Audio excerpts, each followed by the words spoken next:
Donc pendant ces quelques jours qui vont venir, nous allons voir les œuvres de Christ pour mieux les comprendre, afin de pouvoir à sa suite aussi les accomplir. Et nous allons introduire avec ce qu'on peut considérer comme un sous-thème, l'esprit sur lui. L'esprit sur lui, pour introduire le thème, les œuvres de Christ. Alors lisons Luc chapitre 4, 17 à 21, qui va nous occuper dans les semaines à venir. Luc 4, 17 à 21. Luc 4, je lis. Et on lui remit le livre du prophète Ésaïe. L'ayant déroulé, il trouva l'endroit où il était écrit. L'Esprit du Seigneur est sur moi, parce qu'il m'a oint pour annoncer une bonne nouvelle aux pauvres. Il m'a envoyé pour guérir ceux qui ont le cœur brisé, pour proclamer aux captifs la délivrance et aux aveugles le recouvrement de la vue, pour renvoyer libres les opprimés, pour publier une année de grâce du Seigneur. Ensuite, il roula le livre, le remit au serviteur et s'assit.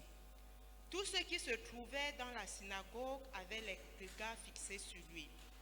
Alors il commença à leur dire, « Aujourd'hui, cette parole de l'Écriture que vous venez d'entendre est accomplie. » Amen. Je n'ai pas vu de verset biblique défiler au même moment. Je ne sais pas si ça c'est juste pour la salle et que voilà l'image. Ok, d'accord, c'est bon. Voilà. Nous venons de lire ce passage qui parle des œuvres de Christ, parmi lesquelles un pour annoncer une bonne parole, et puis guérir ceux qui ont le cœur brisé, proclamer aux captifs la délivrance, aux aveugles le recouvrement de la vue, renvoyer libres les opprimés, publier une année de grâce de l'Éternel. Voilà ce que Jésus est venu faire. Et nous allons nous attarder dès le début de cette année sur les œuvres de Christ. En réalité, nos œuvres devraient se calquer sur les siennes. Lui qui a dit que celui qui croit en lui ferait aussi les œuvres qu'il a faites. Nous ne parlerons pas d'entame de ces œuvres-là, mais nous mettrons en avant un préalable tel que l'Esprit de Dieu sur lui. Jésus était un prodige aux yeux de tous, quand on lit les évangiles, dès sa naissance. Mais c'est à partir du moment où, étant sorti de l'eau du baptême, l'Esprit Saint descendit sur lui, sous une forme corporelle, c'est-à-dire de façon manifeste et évidente aux yeux de tous, que Jésus se lança dans son ministère. C'est vrai que Jésus fit premièrement une grande retraite spirituelle, comme nous l'avons vu, 40 jours de jeûne dans le désert. Et quand il rentre dans le temple pour présenter la vision, en fait, de son œuvre, pour ceux qui peuvent comprendre ce que ça veut dire une vision, et en donner les moindres détails, Jésus va tout d'abord souligner le fait de l'Esprit de Dieu sur lui. Luc témoigne bien avant que Jésus n'entre dans le temple pour faire la déclaration écrite plus haut. Il dit, Jésus, revêtu de la puissance de l'Esprit, retourna en Galilée et sa renommée se répandit dans tout le pays alentour. Jésus, revêtu de la puissance de l'Esprit, donc s'en retourna en Galilée et sa renommée se répandit dans tout le pays alentour. On pourra dire, sans la moindre hésitation, que c'était là la clé. C'était là la clé du ministère de Jésus-Christ pendant le séjour qu'il a passé dans le monde. Il était recouvert de l'Esprit de Dieu. Une parole concernant son ministère était également déclarée dans l'Ancien Testament. En fait, le Seigneur dit, « Voici mon serviteur que j'ai choisi, mon bien-aimé en qui mon âme a pris plaisir. je mettrai mon esprit sur lui et il annoncera la justice aux nations. Là encore, nous voyons qu'avant qu'il se lance pour annoncer le message aux hommes, Dieu va mettre son esprit sur lui.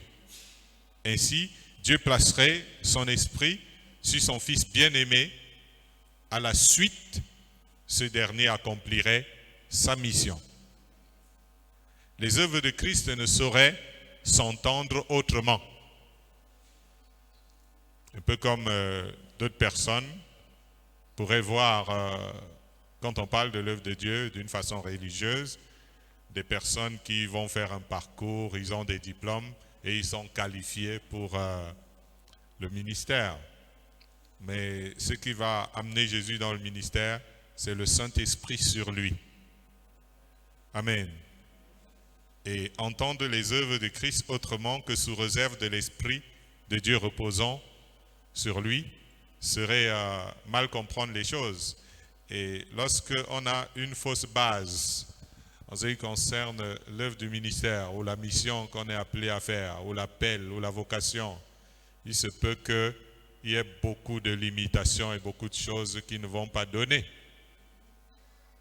C'est pour cela qu'il faut être très attentif quand on parle de l'œuvre de Christ, qui part sur la base de l'Esprit de Dieu sur lui. Lisons Luc chapitre 1, verset 8. Luc chapitre 1, le verset 8. Il est écrit: Or, pendant qu'il s'acquittait de ses fonctions devant Dieu, selon le tour de sa classe, il fut appelé par le sort. Amen. Amen. Gloire à Dieu. Acte 1, le verset 8. C'est ça? Acte 1, le verset 8. Non, c'est plutôt Acte 1, le verset 8. Chapitre 1, le verset 8. Et non 8, verset 1. Acte 1, verset 8, il est écrit: Mais vous recevrez une puissance, le Saint-Esprit survenant sur vous. Et vous serez mes témoins à Jérusalem, dans toute la Judée, dans la Samarie et jusqu'aux extrémités de la terre. Amen. Amen. Voilà que la commission est donnée aussi à ceux qui devaient prendre la succession de Jésus une fois qu'il est mort et monté au ciel. Les premiers apôtres, Jésus va leur dire: vous allez recevoir une puissance, vous allez recevoir le Saint-Esprit survenant sur vous. À partir de ce moment-là, vous serez mes témoins à partir de Jérusalem jusqu'aux extrémités de la terre. Jésus allait donc aussi partir et à son tour envoyer ses disciples à sa suite pour faire les œuvres qu'il avait faites et je dirais de plus grandes encore, selon la volonté du Seigneur dans leur vie. Mais ces derniers ne sauraient contourner le fait d'être revêtus tout d'abord. Alléluia. Ils ne pouvaient pas contourner le fait d'être revêtus tout d'abord d'une puissance. L'œuvre de Dieu, où on s'en va faire l'œuvre de Dieu, oui, Dieu m'a appelé, et aujourd'hui, la plupart des serviteurs de Dieu, c'est parce qu'ils parlent bien, ils sont éloquents. Non, ce n'est pas de ça dont le monde a besoin. Lorsqu'on doit aller faire l'œuvre de Dieu, il faut être revêtu d'une puissance. Alléluia. Ce n'est pas d'être revêtu d'un grade ou d'une autoproclamation. Il faut être revêtu d'une puissance. Le Saint-Esprit. Alléluia. Il fallait au préalable ça, avant le ministère, en sorte que les actes des apôtres, quelqu'un a dit, étant un peu plus avisé, qu'on devrait écrire les actes du Saint-Esprit reposant sur les apôtres. Ça veut dire qu'on devrait changer le nom du livre des actes des apôtres et dire les actes du Saint-Esprit. C'est pourquoi leur ministère était si puissant. Hein? Vous savez que les hommes ont souvent des œuvres, les actes des hommes. Mais ça manque un peu d'huile. Et là, on parle des actes du Saint-Esprit reposant sur eux. Ça fait donc que leur ministère était puissant. Tu ne peux pas vouloir avoir un puissant ministère sans recevoir au préalable la puissance du Saint-Esprit. Tu ne peux pas avoir un puissant appel, faire de choses puissantes aux yeux de Dieu, aux yeux des hommes. Si tu ne reçois pas auparavant la puissance du Saint-Esprit, souvenez-vous que le Seigneur a promis de répandre de son esprit dans les derniers jours. Nous sommes dans les derniers jours, sur ses serviteurs et ses servantes. Alléluia. Si vous n'avez pas la puissance du Saint-Esprit reposant sur vous pour l'œuvre du ministère, vous n'êtes certainement pas un vrai serviteur de Dieu. Vous êtes un serviteur, entre guillemets, de Dieu, mais pas aux yeux de Dieu. Vous n'êtes pas une vraie servante de Dieu. Parce que l'œuvre que vous serez en train de faire sera une œuvre charnelle, une œuvre des hommes, une œuvre... L'apôtre Paul disait, les armes avec lesquelles nous combattons ne sont pas charnelles. Et l'apôtre Paul disait à ceux qui étaient en train de parler contre son ministère, la compétition avec lui, que quand je vais venir vers vous, je vais connaître non pas les paroles des gens qui sont en train de faire le débat, mais la puissance. Parce que le royaume des cieux ne consiste pas en paroles, mais en puissance. Souvenez-vous, lorsqu'Élie doit aller au ciel, être enlevé par Dieu, il va demander à Élisée ce qu'il pouvait lui offrir. Comme tu vas rester, qu'est-ce que je peux t'offrir? Et qu'est-ce qu'Élisée va répondre? Alléluia. Il va demander qu'il y ait sur lui une double portion de l'esprit qu'il avait vu habitant en Élie. Toi, tu vas me laisser avec quoi d'autre? Ce sera une maison, ce sera, je sais pas moi, une renommée, je sais pas, etc. On va aussi m'appeler le descendant d'Élie ou quelque chose comme ça. Tout ça me servira de rien. Alléluia. Élisée n'était pas prétentieux. Loin de là, il connaissait le besoin de plus en plus exigeant de l'œuvre du Seigneur dans la suite des temps. Donc il a bien pensé. Il s'est dit, bon voilà, ça va être de plus en plus compliqué. Les combats que la nation d'Israël va rencontrer seront de plus en plus exigeants. Et à partir de ce moment-là, si le Saint-Esprit s'est manifesté de telle manière dans la vie du prédécesseur, il faut qu'il vienne encore plus fort. Ça veut dire que Élisée, qui était appelé à succéder à Élie, voulait être à la hauteur.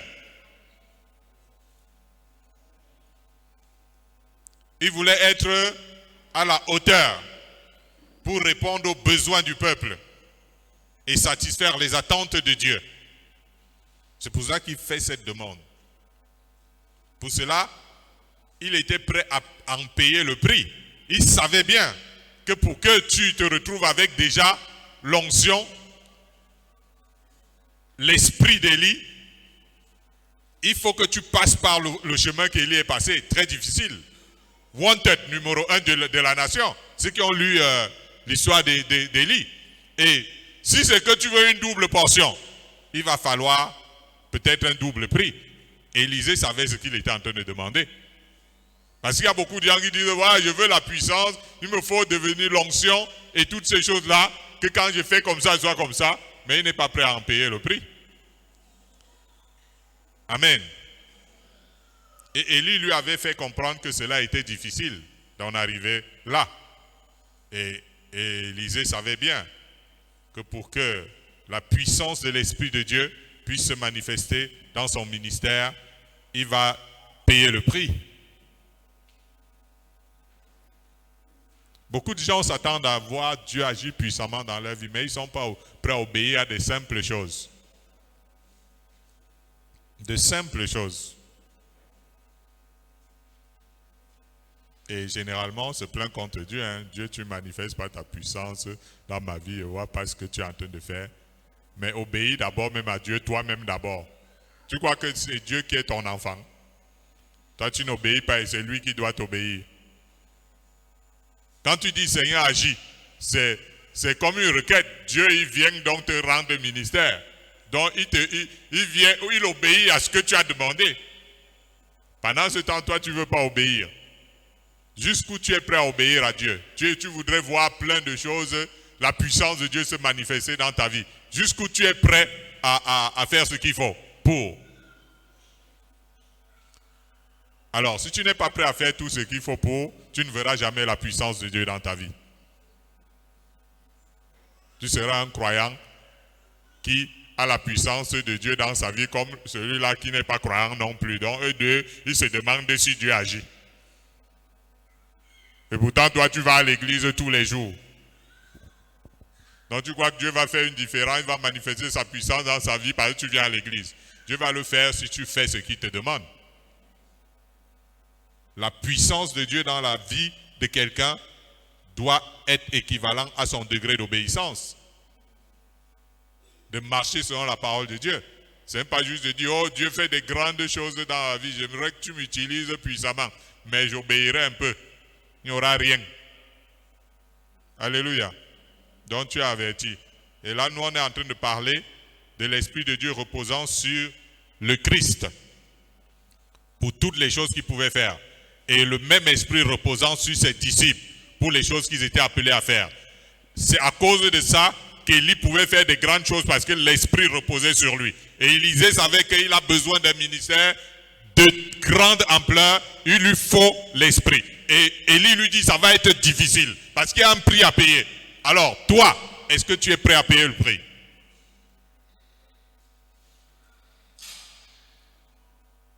Alléluia. Quand on dit d'abord aux sœurs qu'on ne porte pas les mèches, elles portent les mèches. Une simple petite obéissance. Comment Dieu va se manifester puissamment dans ta vie? Donc arrêtons de tricher.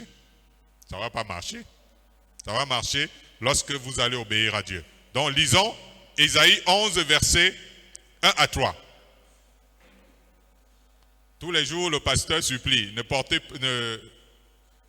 n'allumez pas, ne dressez pas avec vos portables. Les gens restent avec leurs portables. Les petites obéissances à Dieu, ça dépasse les gens. Alors, comment vous voulez que la puissance de Dieu se manifeste dans votre vie? La puissance de Dieu, elle est là, dans la salle. Elle peut agir très puissamment dans ta vie et transformer ta vie. Mais il n'y aura pas de tricherie. Si tu n'es pas obéissant, il n'y aura rien dans ta vie. Tu vas entendre ce que Dieu fait dans la vie de celui qui obéit. Tu vas entendre ce que Dieu fait dans la vie de celui qui obéit. Tu dis que waouh, il me faut aussi, mais rien. Parce que Dieu attend que tu obéisses. Lisons Ésaïe 11, versets 1 à 3. Il est écrit.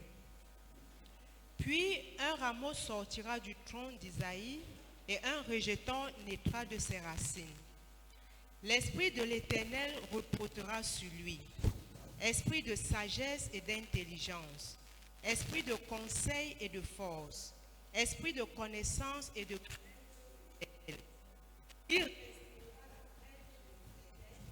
Il ne jugera, il ne prononcera point sur...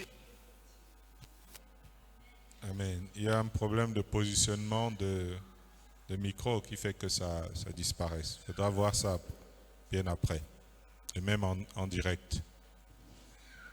Maintenant, l'Esprit de Dieu qui repose sur nous, il faut connaître ses caractéristiques. Lorsque l'Esprit de Dieu repose sur toi, ce n'est pas tes caractéristiques à toi qui doivent apparaître, qu'on doit voir dans ta vie, ce sont ses caractéristiques à lui, qu'on doit remarquer chez toi. Vous savez, l'Esprit de Dieu repose sur toi. Si c'est toi qu'on voit avec tes caractéristiques, mais c'est toi, nous on veut voir le Saint-Esprit qui repose sur toi. Et là, il va falloir que ces caractéristiques apparaissent. Amen. Donc c'est important d'aller chercher ce qui constitue l'Esprit de Dieu qui repose sur nous. Il faut aller chercher. Vous croyez que quand Jésus dit cherchez, vous trouverez, ça veut dire que tu croises les bras, tu vas trouver? Je vous pose une question. Jésus dit cherchez, vous trouverez. et toi tu ne cherches pas, tu vas trouver? C'est impossible. La parole de Dieu, lorsque Jésus va venir, il va reprendre la même parole, il pose devant nous pour nous juger. Ce ne sera pas un livre différent qui est là-bas. Pour avoir tel résultat, Dieu a dit qu'il faut faire 1 plus 1. Il a posé des équations, comment faire pour arriver à Jésus. Toi, tu ne fais pas comme ça, tu ne vas pas avoir. L'apôtre Paul dit quelque part que nous n'avons pas reçu un esprit de servitude. Première des choses. Pour être encore dans la crainte. L'une des choses que l'apôtre Paul dit, nous avons l'esprit de Dieu sur toi. Ça veut dire que là où je suis là, j'ai l'esprit de Dieu sur moi et toi aussi tu dis avoir l'esprit de Dieu sur toi. Et l'une des choses que l'apôtre Paul dit pour l'esprit qui repose sur nous, qu'on va remarquer, c'est que ce n'est pas un esprit de servitude. Et quand il dit servitude, c'est par rapport au péché. Ça veut dire que ceux qui doivent démontrer que l'esprit de Dieu est dans ma vie et qu'il agit, c'est que j'ai vaincu le péché dans ma vie. Je ne vis plus dans le péché.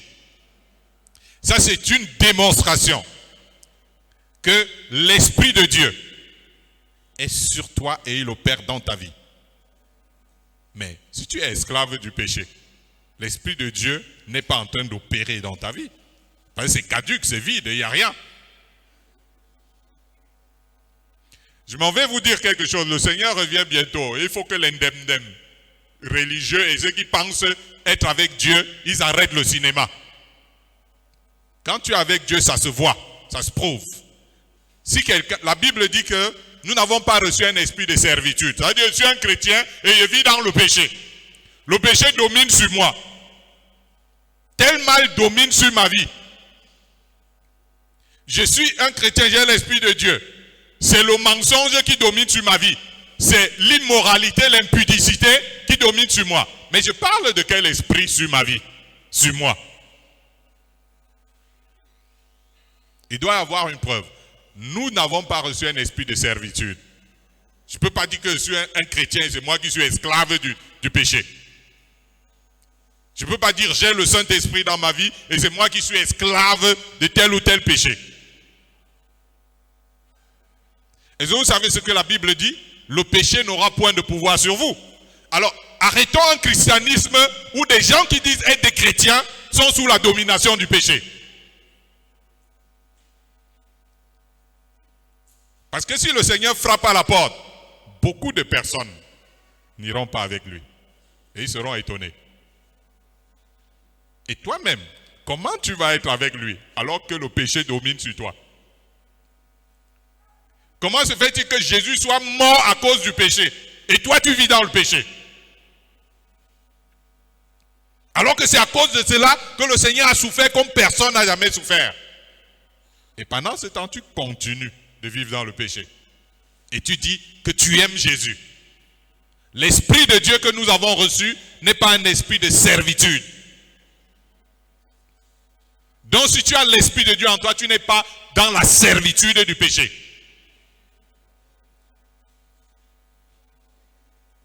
Sinon, ça veut dire l'esprit de Dieu qui est dans toi et rien ne se passe. Il dit que mais nous avons reçu un esprit d'amour. Ah, l'amour, mon frère. Tu vois quelqu'un, il n'arrive pas à pardonner. Il a l'esprit de Dieu dans sa vie. Il n'arrive pas à pardonner. Et il a l'esprit de Dieu. C'est quel esprit? Parce que l'esprit que Dieu nous a donné, c'est un esprit d'amour.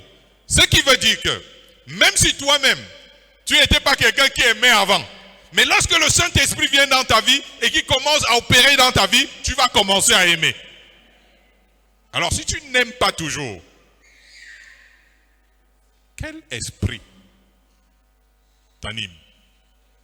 Un esprit de force. Lorsque le Saint-Esprit commence à opérer dans ta vie, tu vas avoir la force. Oh, je ne sais pas prier. Je ne prie même pas. Mais la Bible dit que l'esprit nous aide dans notre faiblesse. Donc c'est un esprit de force. Si c'est le Saint-Esprit qui t'anime, tu auras la force pour faire les choses de Dieu. Les choses de Dieu que tu es chrétien là, tu ne sais pas les faire.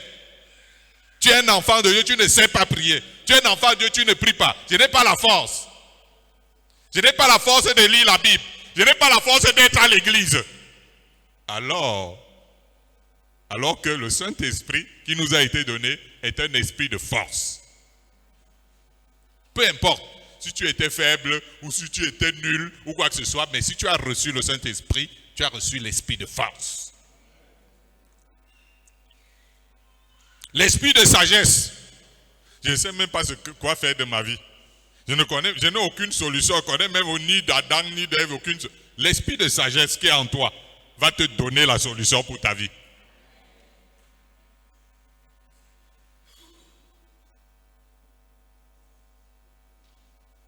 Sinon, ça veut dire que le Saint-Esprit n'est pas en train d'opérer.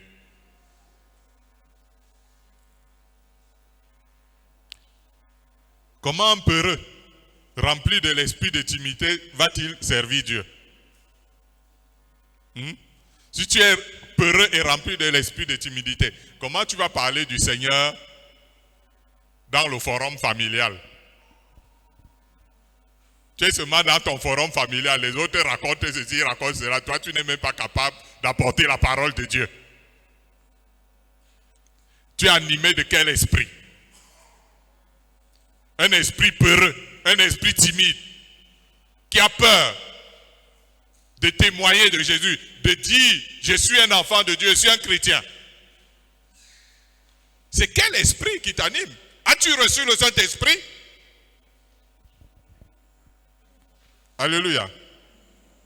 Il nous faut tout d'abord être remplis de l'Esprit de Dieu pour servir Dieu.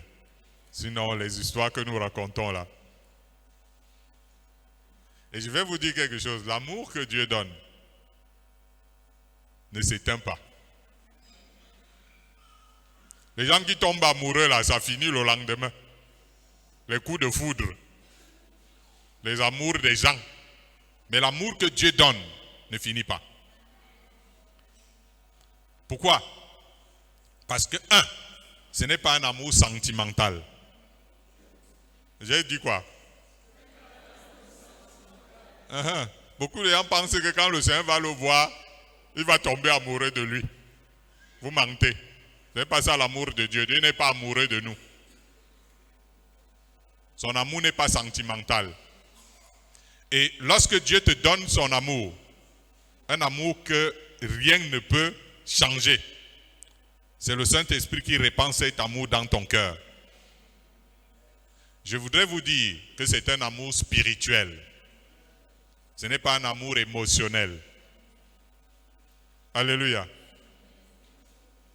Et puis, il y a la capacité et non la limitation que nous devons avoir dans l'œuvre du ministère. Souvent, quelqu'un est en train de vouloir faire l'œuvre du ministère, il est limité. Il n'a en lui aucune capacité de réussir à faire quelque chose dans le ministère. C'est-à-dire que j'aimerais faire ceci, mais en lui, il n'y a pas la capacité, il y a la limitation. C'est-à-dire qu'il a beau vouloir, c'est-à-dire réaliser un truc dans le ministère ou dans son ministère, il n'y arrive pas. Amen. Ça veut dire que le Saint-Esprit n'est pas opérant. Parce que l'apôtre Paul dit que nous avons reçu une capacité. La capacité que nous avons en nous n'est pas... Notre capacité vient de qui? De Dieu. Est-ce que Dieu t'envoie faire l'œuvre de Dieu avec ta capacité? Depuis quand? Si tu es en train d'aller faire l'œuvre de Dieu et que ça ne marche pas, c'est avec ta capacité. Va chercher la capacité de Dieu. Pourquoi? Parce que l'esprit que nous avons reçu n'est pas seulement un esprit d'amour et de sagesse, c'est aussi un esprit de force. Je suis en train de vouloir dire à quelqu'un qu'on n'a pas besoin d'être un long crayon pour servir correctement le Seigneur. C'est pour ça que l'apôtre Paul priait pour les gens qui voulaient servir Dieu. Il disait que le Seigneur vous accorde un esprit de sagesse et de révélation dans sa connaissance. Que le Seigneur vous accorde un esprit de sagesse et de révélation dans sa connaissance. Nous avons besoin en fait d'une intelligence spirituelle. Si nous voulons servir Dieu, ce n'est pas l'intelligence des diplômes et du parcours académique. C'est l'intelligence spirituelle dont tu as besoin pour servir le Dieu qui est esprit. Il ne suffit pas alors de bien étudier la Bible. Il faut surtout recevoir la communication du Saint-Esprit. Alléluia. C'est ce qui va enclencher les langues. Vous savez, on apprend aux gens à parler en langue. Dans certaines églises, on dit parler en langue. Bouge la bouche. Fais ouh, respire. Dis-le ceci. Arrête.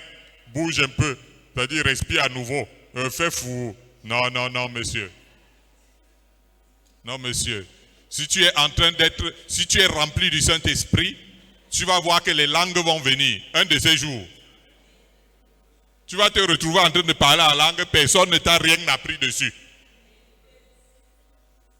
Le parler en langue, ce n'est pas la théologie. On enseigne à parler en langue.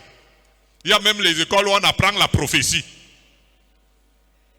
Des écoles d'apprentissage de la prophétie. Alléluia. On dit ce qu'il faut prophétiser. C'est pour ça que tous les gens qui sont passés par ces écoles, ils disent seulement, tu iras en France, tu auras le mariage, tu seras machin et tout ça. La parole de connaissance va venir. La parole de sagesse viendra quand le Saint-Esprit va te remplir. Le don de prophétie va venir. Je ne dis pas le ministère prophétique. Je dis le don de prophétie. J'espère que vous savez bien, il y a une différence entre don de prophétie et le ministère prophétique. Le ministère, que ce soit apostolique, prophétique, pastoral et tout ça, ce n'est pas des choses qu'on improvise en route. Dieu te choisit pour ça avant que tu naisses. Les gens que Dieu n'a pas choisi pour ça et qui partent apprendre à devenir pasteur, c'est les bonbons pasteurs qu'on peut retrouver là-bas dehors. Mais Dieu peut donner le don de prophétie à tout le monde. Alléluia. Ça dit que parfois il dit des choses à travers ta bouche qui vont se réaliser. Il te donne ce don-là. Il te donne d'avoir les visions. Tu vois les choses parfois avant que ça arrive.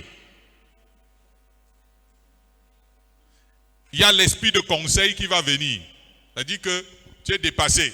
C'est-à-dire on appelle ça l'inspiration. Vous ne saurez pas ce que vous aurez à dire à l'instant que ça va venir. Quelqu'un, une préoccupation est là, un souci est là, l'Esprit de Dieu te donne ce qu'il faut apporter. Mais de tous ces esprits, si on doit parler ainsi, c'est l'esprit de crainte de l'Éternel auquel nous devons être hypersensibles. Waouh! Est-ce que vous saviez que dans l'esprit que Dieu nous a donné, il y a la crainte de l'Éternel dedans? Hein? Quand tu vois les jeunes, il y en a plein ici. Les gars, ils sont audacieux. Ça veut dire que tu es en train de parler à un jeune de quelque chose, il ne comprend pas lui, il n'accepte pas, il ne refuse, il serait rebelle. Et il dit qu'il a l'esprit de Dieu habitant en lui. Ce n'est pas parce que Dieu te protège, ce n'est pas parce que Dieu te donne à manger, que ça veut dire que tu as l'esprit de Dieu qui agit dans ta vie. Lorsque le Saint-Esprit va agir dans ta vie, la crainte de l'Éternel va venir. Tu vas devenir un enfant obéissant. Quand on te dit quelque chose, tu fais. Mais les libres penseurs, les libres arbitres, fais ce que je me chante et j'ai l'Esprit de Dieu. Je te dis tout de suite dans un langage, le genre qu'on ne dit pas souvent, tu mens. Oui, c'est ce qu'on ne dit pas souvent dans le langage moderne. N'est-ce pas? Mais pas dans le langage biblique. Hein? Parce que l'apôtre Pierre a dit à Ananias, tu mens, Ananias. L'Esprit me dit que tu es en train de mentir. Quand sa femme est venue, il a dit, le Saint-Esprit, Pierre a dit, l'Esprit me dit que tu mens. Mais dans notre langage moderne, on dit non. L'Esprit dit que ce n'est pas vrai ce que tu dis. Ok, d'accord. Mais Dieu a dit, tu ne mentiras pas. Alléluia. Je suis donc en train de dire, remarquez qu'après avoir donné tous les passages que nous avons lus là tout à l'heure, nous étions dans Ésaïe 11, lisez le verset 3. Lisez un peu le verset 3. Est-ce qu'on peut lire ça ensemble? On dit quoi? Crainte de l'Éternel. Voilà, arrêtons-nous d'abord jusque-là. Il respirera. Bon, maintenant, on finit de dire il aura tel esprit, l'esprit de ceci, l'esprit de ceci, l'esprit de crainte de l'Éternel. Et on insiste sur le fait qu'il respirera la crainte de l'Éternel. Je vais vous dire quelque chose, chers amis, vous qui m'écoutez. Le jour que tant que tu n'as pas la crainte de Dieu, tu n'entreras jamais dans le royaume de Dieu. Je vais te dire quelque chose, écoute-moi très bien. Tant que la crainte de Dieu n'est pas en toi, le ciel, tu n'iras jamais au ciel. Parce que les gens qui vont entrer au ciel, c'est les gens qui craignent Dieu. Est-ce que tu peux voir à la présidence, on accepte une personne qui vient, il gueule, il fait tout ce qu'il veut, il veut mettre le désordre. Ça ne se fera jamais. Là, nous sommes sur la terre. Mais maintenant, imagine-toi un être humain. Et qui plus est chrétien. Et il n'a pas la crainte de Dieu dans son cœur. C'est-à-dire que ça, il ne tremble pas devant la parole du Seigneur. Et il dit, ma place est là-bas. Finis de chanter là-haut. Mais tu vas témoigner si tu fermes les yeux.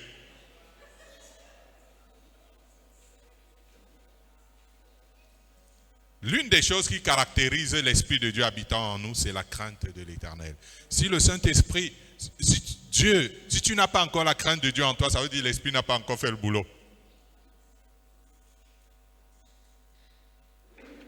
Le fait que nous n'ayons pas reçu un esprit de timidité, en fait, c'est envers les hommes. Mais envers Dieu, il nous faut absolument l'esprit de crainte de l'Éternel. J'ai dit quoi?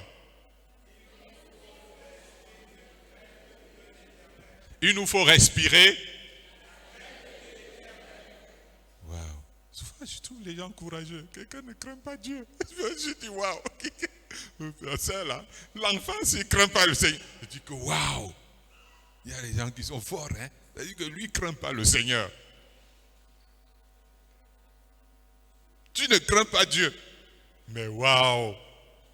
Non. Chapeau.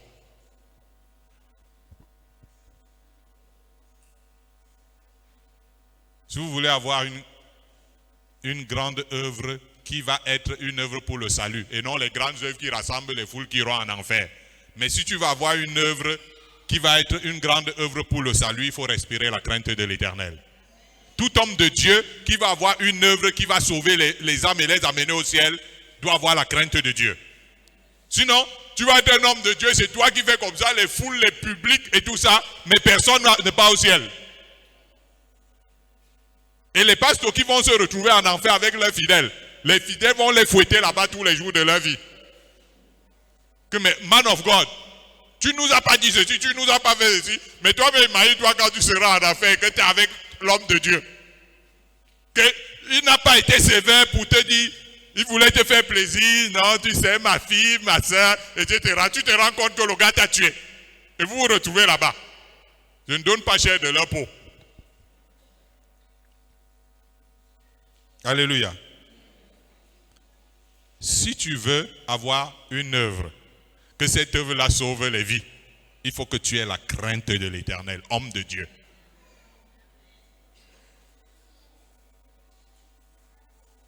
Femme de Dieu. Si tu veux que ce que tu es en train de faire sauve des vies, aie la crainte de Dieu.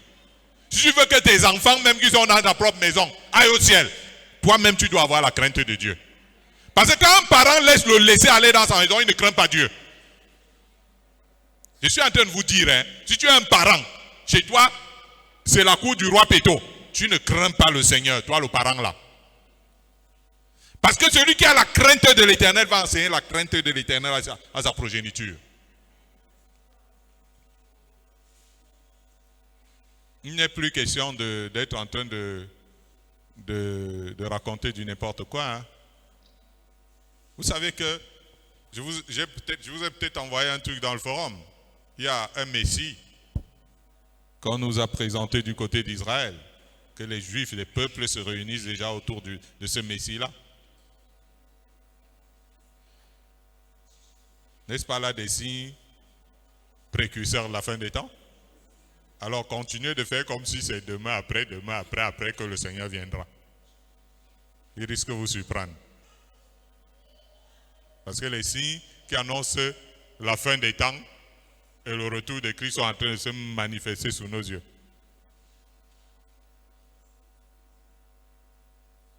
c'est l'heure de craindre Dieu est arrivée. Parce que si le Seigneur apparaît, beaucoup de gens vont se mettre à courir comme à fuir très loin de lui. Alors c'est mieux que tu cesses de te tromper toi-même et que tu deviennes quelqu'un qui craint Dieu. Et ça caractérise le ministère de Jésus-Christ, sur qui l'Esprit reposait plus que tout. Amen. Voilà, je voulais simplement nous montrer que dans l'Ancien Testament, quand on disait l'Esprit de Dieu était sur Joseph ou sur les amis de Daniel, etc., on voit que c'était des gens qui craignaient Dieu, qui étaient ceci, etc. Maintenant, de nos jours là, on voit des gens qui disent l'Esprit de Dieu est sur eux. Mais il faut voir leur comportement.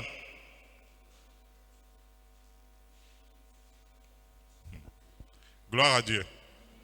Alors nous allons lire Luc 2, versets 25 à 27.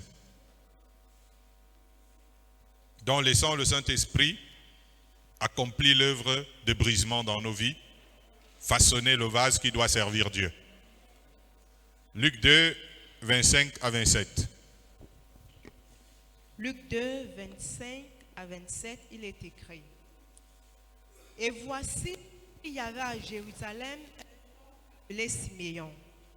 Cet homme était juste et pieux. Il attendait la consolation d'Israël et l'Esprit Saint était sur lui. Il avait été divinement averti par le Saint-Esprit qu'il ne mourrait point avant d'avoir vu le Christ du Seigneur. Il vint au temple poussé par l'Esprit. Et comme les parents apportaient le petit enfant, Jésus prit à son égard ce qu'ordonnait la loi. Amen. Alléluia. On dit bien que Siméon avait l'Esprit Saint était sur Siméon. Pourquoi les gens disent que l'Esprit Saint était sur Siméon? Ce n'est pas parce qu'ils avaient les yeux spirituels.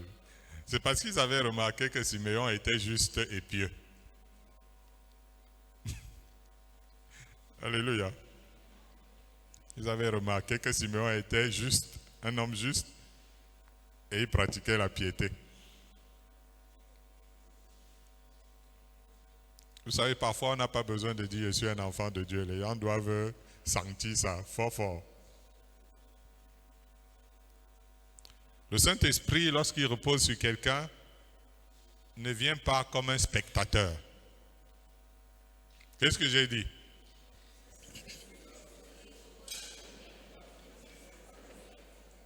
Voilà. Le Saint-Esprit n'est pas là pour vivre le spectacle. C'est vous qui lui montrez la pluie et le beau temps. Et il est là, il est votre spectateur et votre admirateur. Non. Si quelqu'un est sensible au Saint-Esprit dans sa vie, il sera inspiré. Vous comprenez ça? Ça veut dire que tu vas être une personne qui a l'inspiration. Là, c'est l'une des choses qui caractérise le Saint-Esprit, qu'il n'est pas dans ta vie pour rigoler. Donc tu seras quelqu'un de très inspiré. Et tu vas être souvent guidé de façon extraordinaire dans ta vie. Comme nous voyons ici, le vieux Siméon. Nous devons aimer la justice. Alléluia. Nous devons aimer la justice. Nous devons nous exercer à la piété. Si tu sais que l'Esprit de Dieu habite en toi, commence à aimer la justice. À cause de l'Esprit de Dieu qui est sur toi. Tu sais qu'il n'aime pas l'injustice. Commence à aimer la piété, ça veut dire la crainte de l'Éternel. La pratique de la parole de Dieu.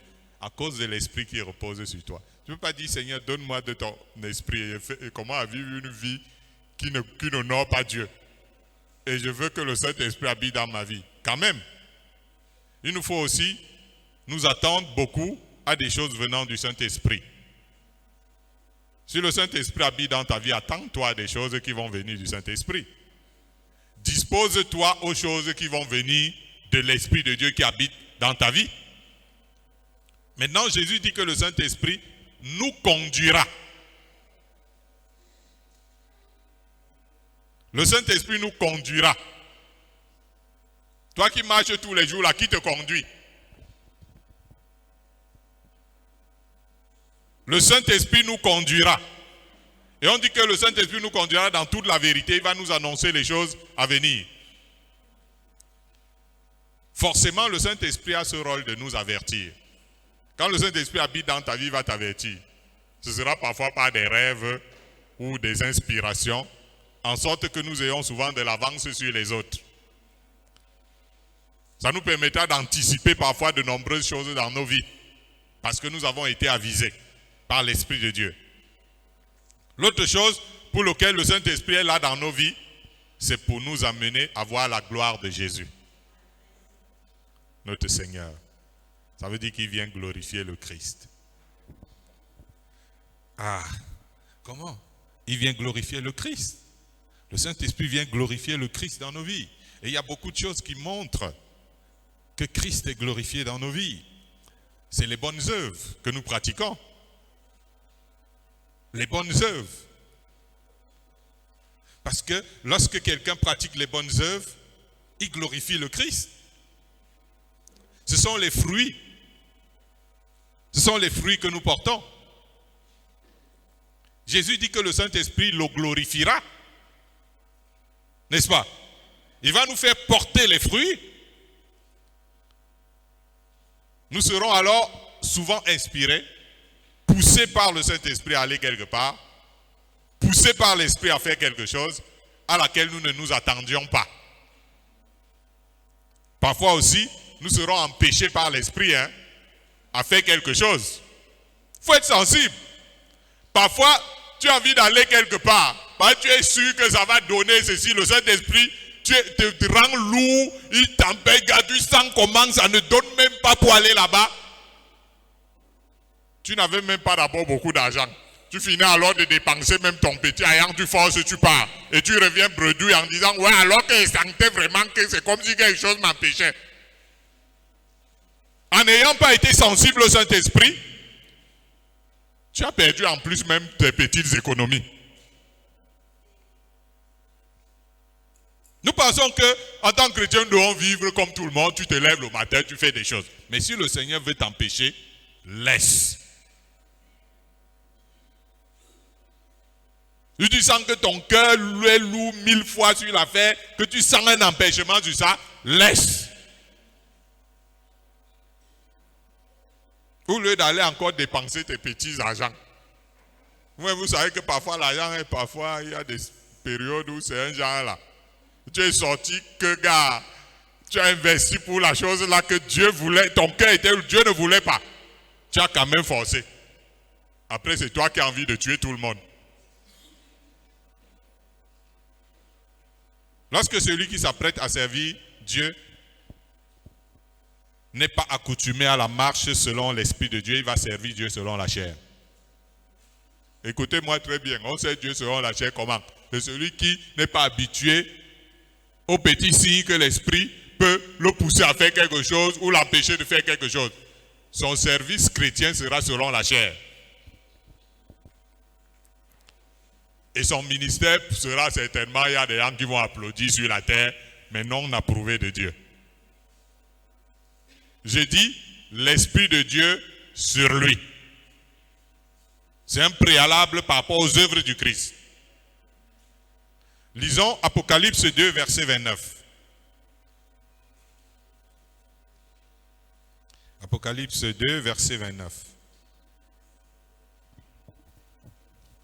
Apocalypse 2, verset 29, il est écrit: que celui qui a des oreilles entende ce que l'Esprit dit aux églises. Amen. Amen. Que celui qui a des oreilles entende ce que l'Esprit dit aux églises. Jésus pouvait dire à Pierre que ce n'était pas la chair et le sang qui lui avaient révélé ces choses. C'est ainsi que Jésus veut bâtir son église. Il ne veut pas que l'homme de Dieu finisse d'imaginer des choses pour venir dire à l'église. Il ne veut pas que l'homme de Dieu vienne raconter ses expériences au peuple de Dieu. Frère, j'ai voyagé l'autre jour, quand je suis arrivé, on m'a respecté. Il y a un protocole qui m'a attendu. Après, quand je suis arrivé là-bas, on a reconnu que je suis vraiment un homme de Dieu. Après, quand je suis arrivé là-bas, on m'a donné la première place. Ouais. Tu es assis là un dimanche, l'homme de Dieu en train de prêcher, il raconte comment on l'a honoré au nord, on l'a honoré au sud, on l'a honoré à gauche. Et le peuple de Dieu, alléluia, amen, amen, amen. C'est ça la prédication de l'évangile? C'est ça la prédication de l'évangile, ça?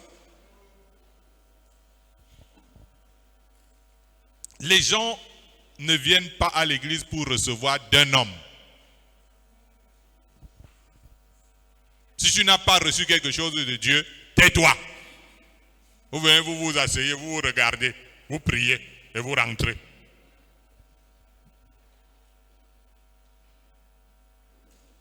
Que de vouloir dire les choses que tu as envie de dire. Tu regardes un peu dans la salle. Tu dis, bon, ok, d'accord. Quand je vois la salle là, il y a souvent un genre là. Ok, ce sera le message du jour. Frère, aujourd'hui, dans cette salle, il y a souvent ceci. Je demande qu'à partir de maintenant... Non, c'est pas ça. La prédication de l'évangile, c'est pas que je suis en train de dire les choses que je veux.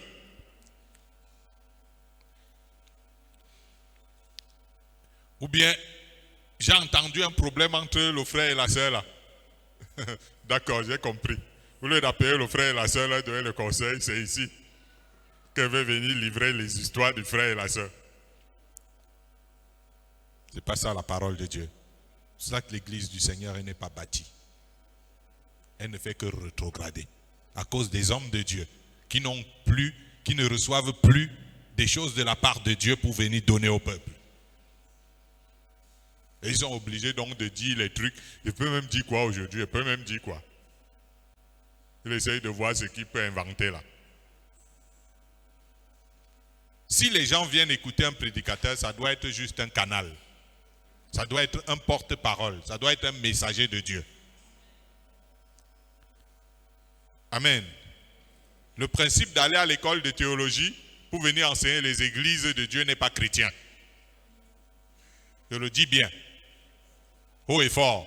Parce que la Bible dit que celui qui a les oreilles entende ce que l'Esprit dit aux églises. L'Esprit a des choses à dire aux assemblées, hein, aux églises et à tous les gens qui se réunissent à gauche, à droite. Hein.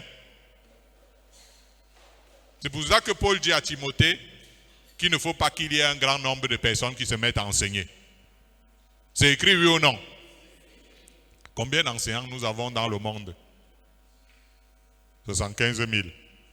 Les gens ont besoin d'entendre ce qui sort de la bouche de Dieu et non ce qui monte du cœur de l'homme.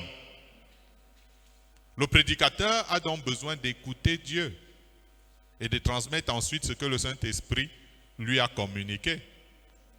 Alléluia. C'est encore mieux si tu sais que le Seigneur a donné la parole, que c'est venu de Dieu à travers l'homme de Dieu. Mieux tu peux dire ce que Dieu a dit à l'homme de Dieu. Au moins tu es en train de dire la parole qui est sortie de Dieu. Au lieu de dire, voilà, je sens qu'il faut que je dise ceci et dise cela. Tu dis quoi? Le Seigneur dit dans sa parole qu'au dernier jour, les hommes seront jugés de toute parole vaine qu'ils auront proférée.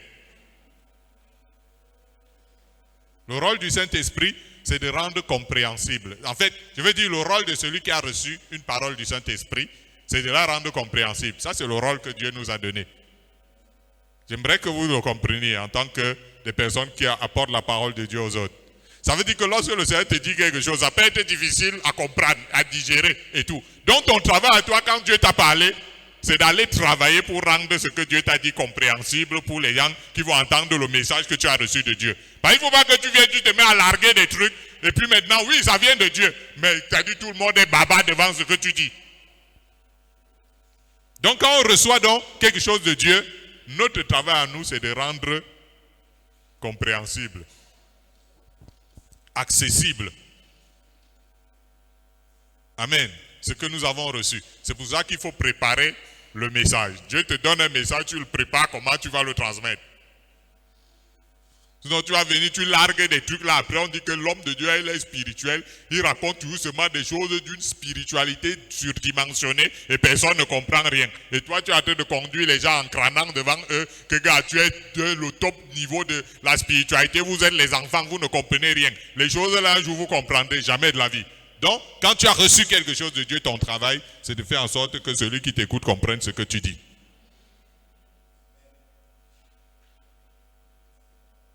C'est pour ça que tu reçois et tu pars préparer le message pour que quand tu vas dire ce que Dieu t'a dit là, le frère qui est assis là, il entende même ce que tu es en train de dire.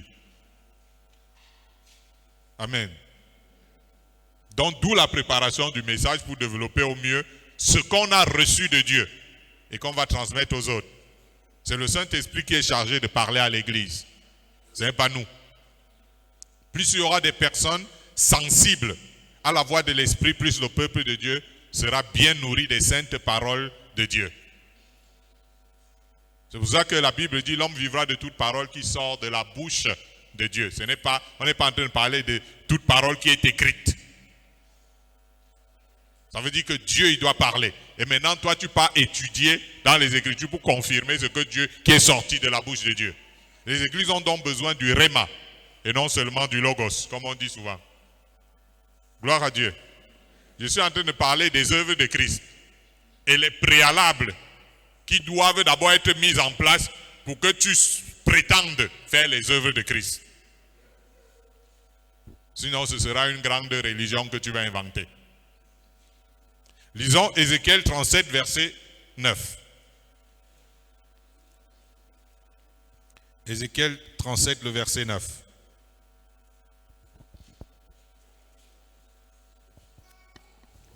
Ézéchiel 37, verset 9, il est écrit.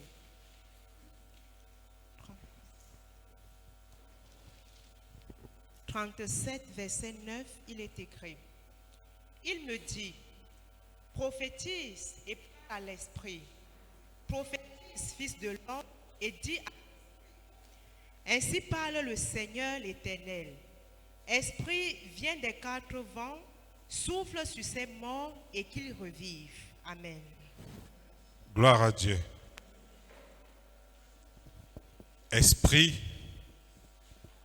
viens. Alléluia. Dieu lui dit de parler à l'esprit. La présence du Saint-Esprit dans l'Église doit être activée. Il ne suffit pas que l'Esprit de Dieu soit là. Mais il faut parler à l'Esprit. La présence du Saint-Esprit dans l'Église doit être activée, tout comme la puissance du Saint-Esprit dans l'Église doit être activée, tout comme la communication du Saint-Esprit doit être activée dans l'Église, etc. Je sais que ce dont nous nous imaginons avoir besoin, c'est du nom de Jésus. Alléluia. Je parle comme ça et je sais que bang, ça vous fait un genre. Nous savons que ce dont nous avons besoin, c'est du nom de Jésus pour servir le Seigneur, aller partout dans le monde entier. Avec le nom de Jésus. Si tel était le cas, Jésus n'aurait pas demandé à ses disciples d'attendre le Saint-Esprit survenant sur eux. Église de Dieu.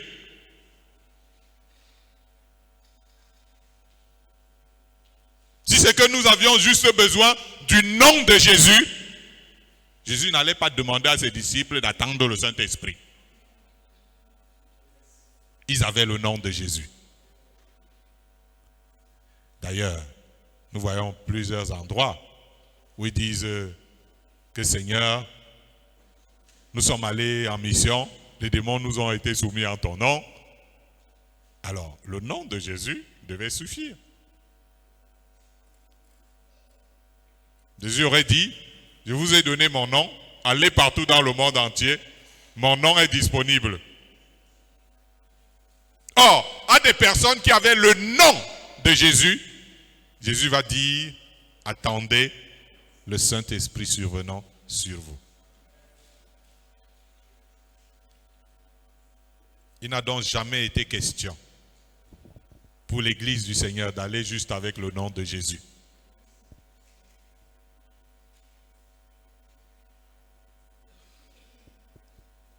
C'est un peu comme les 7 fils de Séva dans le livre des Actes des Apôtres qui tentèrent de chasser un démon au nom de Jésus, et qui fut maltraité par le démoniaque. Il voulait imiter Paul, qui lui était revêtu du Saint-Esprit. Donc Paul n'avait pas seulement le nom de Jésus, il était revêtu de l'Esprit de Dieu. Le nom de Jésus, dans la bouche d'une personne qui n'est pas revêtue de l'Esprit de Dieu, parfois c'est caduc. La parole de Dieu, dans la bouche de quelqu'un qui n'est pas revêtu du Saint-Esprit, c'est la lettre, c'est l'éloquence. Mais lorsque la parole de Dieu est prononcée par quelqu'un qui est rempli du Saint-Esprit, c'est l'épée, c'est le feu. Le nom de Jésus pourrait ne pas être activé par la bouche des imitateurs des gens remplis du Saint-Esprit. C'est dit que c'est la présence du Saint-Esprit et sa manifestation dans la vie de Paul qui rendait le nom de Jésus qui prononçait vivant. Quand le Saint-Esprit va être présent et qui va se manifester dans ta vie, le nom de Jésus que tu prononces va devenir vivant.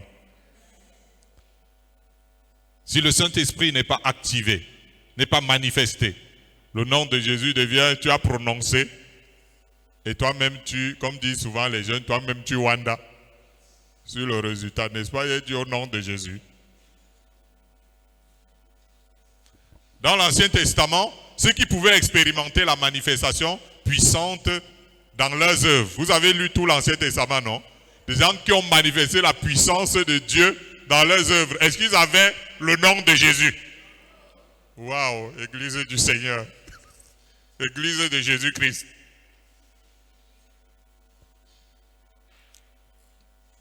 Avait-il le nom de Jésus?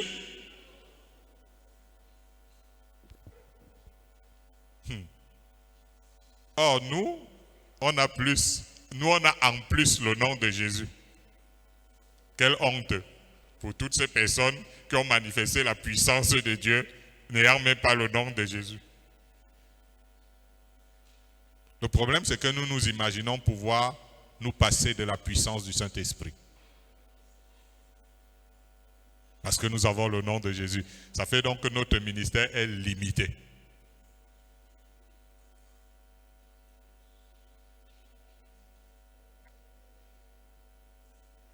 Est-ce que je suis en train de parler aux gens ici là? Ça veut dire que nous sommes à une nouvelle ère. Une nouvelle ère. L'heure dans laquelle nous vivons est au déclenchement du grand mouvement du Saint-Esprit dans nos ministères. Pour apporter aux croyants la vie et non la mort, et les lettres mortes. Pour apporter aux croyants la vie, le salut, la délivrance, la guérison, le merveilleux. Jésus s'est d'abord revêtu du Saint-Esprit avant de rendre ministère. Alors, moi, je suis un croyant, je crois au nom de Jésus. Et prétends aller rendre ministère au nom de Jésus. Alors que Jésus, en personne, s'est d'abord revêtu du Saint-Esprit avant de rendre ministère. L'église primitive a d'abord été revêtue du Saint-Esprit avant de se lancer. Non, on dit non, au nom de Jésus, je vais y aller. Souvenez-vous de ce qui s'est passé au commencement, avant la création du monde. Avant que Dieu commence à dire qui est ceci, qui est cela, l'Esprit de Dieu a d'abord fait un grand mouvement. Quand le Saint-Esprit s'est mis en mouvement, Dieu a commencé. Qui est ceci, qui est cela, qui est cela.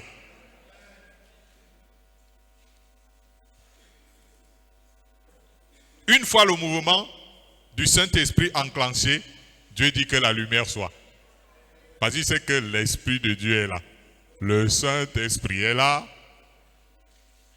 Il faut à nouveau aujourd'hui non un mouvement de ceux qu'on appelle pentecôtistes, mais le mouvement du Saint-Esprit.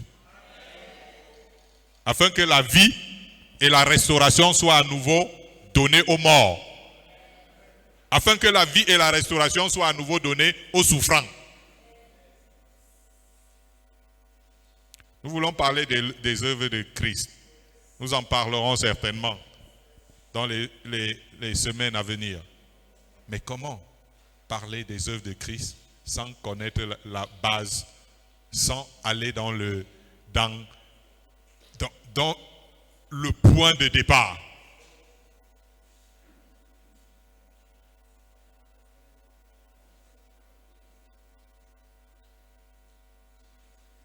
L'Église présente l'œuvre de Christ un peu comme des gens qui voient un arbre qui porte beaucoup de fruits parce qu'il est planté sur une terre, une source formidable qu'est le Saint-Esprit. Et ils viennent, ils dessouchent l'arbre, ils partent présenter partout dans le monde entier. Voilà, le voici, le voici. Pendant ce temps, l'arbre est en train de sécher, il n'y a plus rien dedans. Parce qu'on a déraciné l'arbre du fleuve de vie. Que Dieu vous bénisse. Alors, lisons un dernier passage dans la Bible. Zacharie chapitre 4, le verset 6.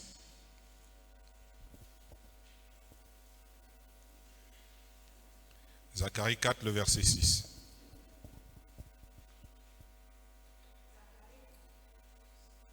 Zacharie 4, verset 6. Il est écrit. Alors il reprit et me dit, c'est ici la parole que l'Éternel adresse à Zorobabel.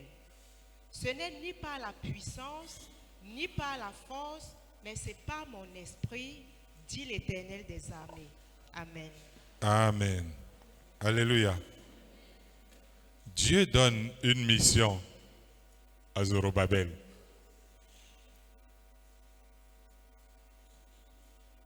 Il envoie en mission.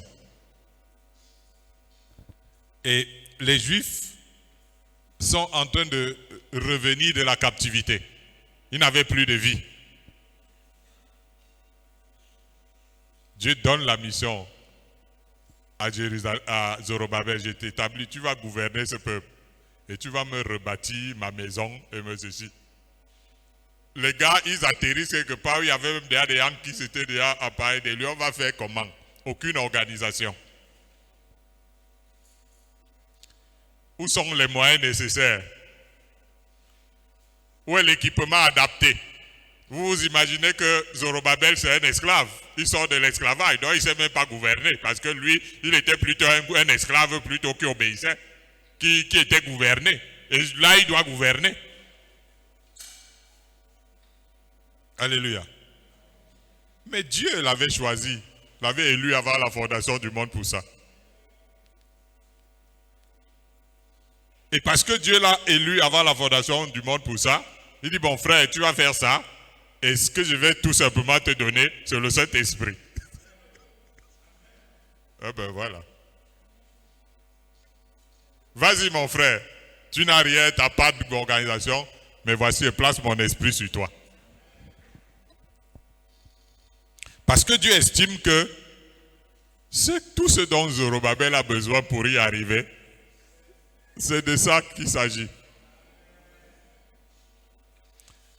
L'Église est en retard aujourd'hui. Parce qu'on est séduit par ces affaires de diplôme. Lorsque Dieu t'envoie de moyens financiers, lorsque Dieu t'envoie, il te faut les coachings, il te faut les expériences, il te faut beaucoup de connaissances et autres. Et vous savez ce que Dieu dit à Zorobabel? Ce n'est ni par la puissance, ce n'est ni par la force, ce n'est même pas par le pouvoir. Zorobabel, ce n'est pas ça. Quelles que soient les puissances ou les forces que tu peux avoir, ce n'est pas ça que je veux. Mais fais-le par le Saint-Esprit. Nous nous accrochons souvent à des dogmes, doctrines diverses, des philosophies, des coutumes, comme disposition à accomplir les œuvres de Dieu. Rien de cela n'est nécessaire. Tu as besoin du Saint-Esprit. Et je puis vous dire que le temps est en train de courir. Au moment où Jésus revient bientôt, peu importe si nous avions de l'expérience, nous étions prêts, équipés ou quoi que ce soit, nous voici en 2024. Il nous faut le Saint-Esprit. Il a dit aux premiers disciples, vous ne pouvez pas les porter maintenant. Mais quand sera venu le Consolateur, l'Esprit de vérité, il vous conduira.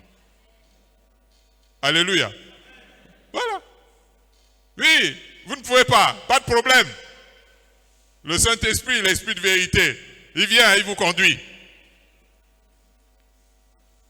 C'est comme pour dire, ne vous appuyez pas simplement aux choses que je vous ai enseignées. C'est ce que Jésus est en train de dire à ses disciples. Hein? Ah, on peut dire ça comme ça.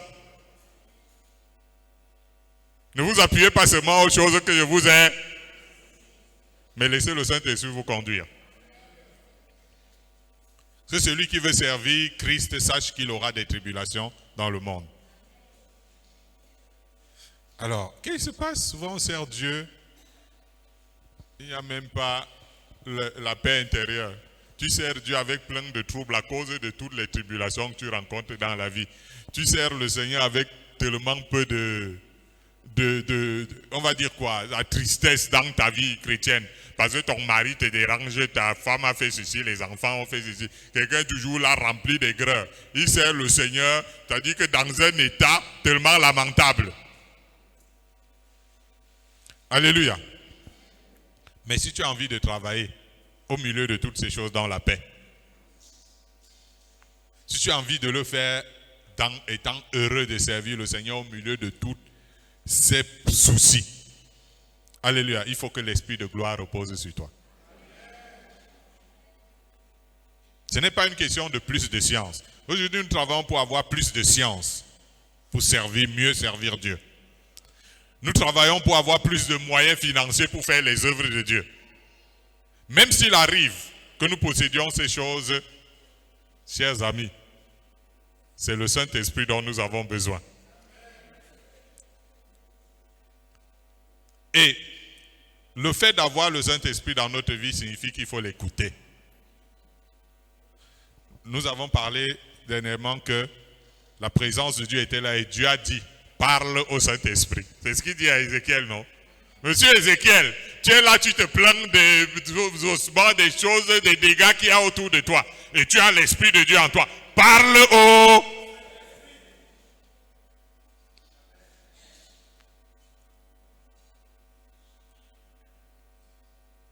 Tu ne sais pas comment faire sur le terrain, etc. Écoute. Si tel est le cas, comme le Christ, nous avons ce qu'il faut pour de très grandes œuvres.